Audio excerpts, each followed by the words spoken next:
Olá, bem-vindos a mais um mergulho profundo. Hoje temos aqui um puzzle teológico bastante interessante para desmontar. Será que o arrebatamento da Igreja e a segunda vinda de Cristo são a mesma coisa?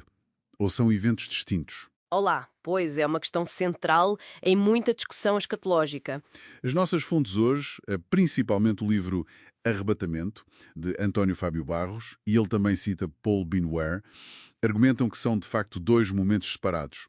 A nossa missão aqui é, seguir as pistas que eles apresentam para perceber melhor a visão pré-tribulacionista reformada. Exato, é uma perspectiva com implicações, muito práticas para a fé de muitas pessoas. E que tem gerado, claro, muito debate. Sem dúvida.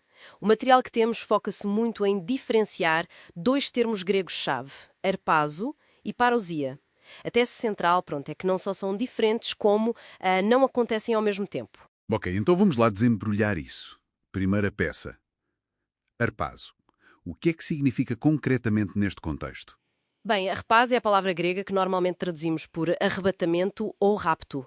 Curiosamente, em latim deu raptus, que depois levou ao termo rapture, em inglês, via francês antigo. A ideia base é de uma captura súbita, inesperada. Uma retirada, então. Exatamente. A igreja ser levada ou retirada da terra. A fonte sublinha muito este caráter de remoção. Certo. E a parousia, qual é a diferença fundamental? Parousia, por outro lado, significa presença, chegada, advento.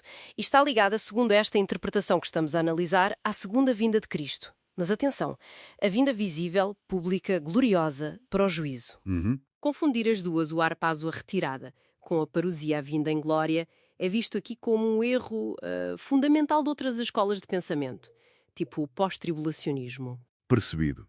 Então, a ordem dos eventos é crucial. Nesta visão pré-tribulacionista, o arrebatamento acontece quando em relação à tribulação? Antes, durante, depois? A visão é clara. O arpazo, o arrebatamento, ocorre antes da tribulação. A ideia é que a Igreja é retirada precisamente para não passar por esse período de juízo à escala mundial. E baseiam-se em quê para dizer isso? Usam textos como 1 Tessalonicenses 4, que fala dos que dormem e dos que vivem sendo arrebatados, e 1 Coríntios 15, sobre a transformação num abrir e fechar de olhos. Argumentam que descrevem essa retirada prévia. Ok. Agora, um ponto que me pareceu mesmo central e talvez mais surpreendente na argumentação deles é a interpretação de uma palavra específica. Em 2 Tessalonicenses 2, a palavra diz céssio. O que é que eles dizem sobre isso? Sim, essa parte é fascinante. A análise foca-se na Vulgata Latina, a tradução latina da Bíblia. Em 2 Tessalonicenses 2.3 surge essa palavra, dissessio.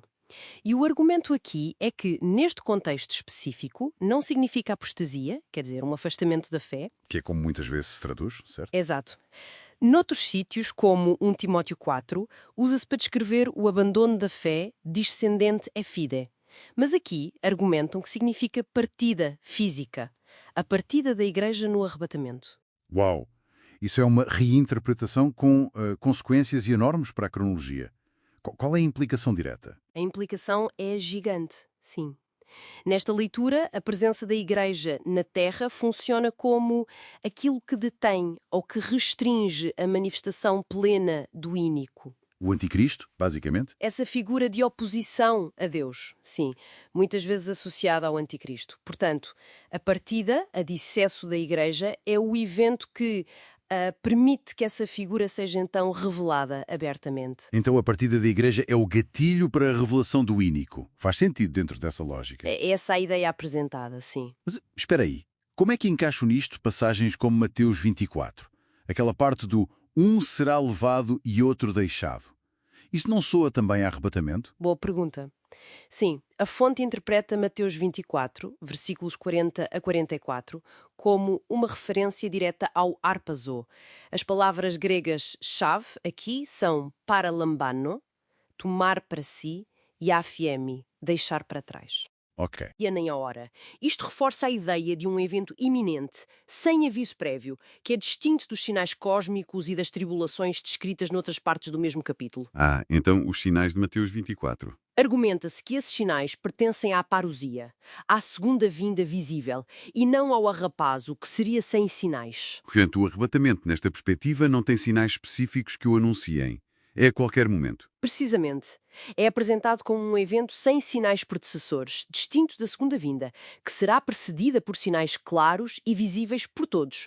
Ligam isto à promessa de Jesus em João 14, de voltar para levar os discípulos para junto de si. E em termos práticos, para o dia a dia, o que é que Ben War, que a fonte cita, diz sobre isto? Bem, Banwer, segundo o material, sublinha que acreditar neste arrebatamento iminente e sem sinais deve ser um forte motivador para uma vida cristã de piedade, de vigilância. Uhum. E reforça que andar a marcar datas é completamente contrário à natureza do evento. É um mistério, como Paulo lhe chama em 1 Coríntios 15. Mistério. Sim, especialmente a parte da transformação instantânea dos crentes que estiverem vivos, serem levados sem passar pela morte física. Isso é apresentado como algo sem precedente. Ok, então, resumindo este mergulho profundo, a perspectiva pré-tribulacionista que exploramos hoje, com base nestas fontes, separa muito claramente o arrebatamento. O arpazo. Sim, o harpazo, uma retirada súbita, sem aviso, da Igreja, antes da tribulação. E da segunda vinda, a parúzia, o regresso glorioso, visível de Cristo, já depois da tribulação. Exato. E os argumentos-chave passam pela interpretação de termos como dissessio, como partida, e uma leitura específica de Mateus 24, separando o evento iminente dos sinais posteriores.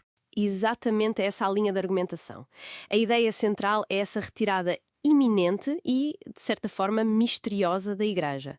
E isso serve como âncora para a esperança e, claro, um chamado à vigilância constante no presente. É uma boa questão. E como é que se equilibra a fé na promessa com o mistério que inevitavelmente envolve muitos detalhes do chamado fim dos tempos? Algo para continuar a explorar. Sem dúvida. Até ao próximo mergulho.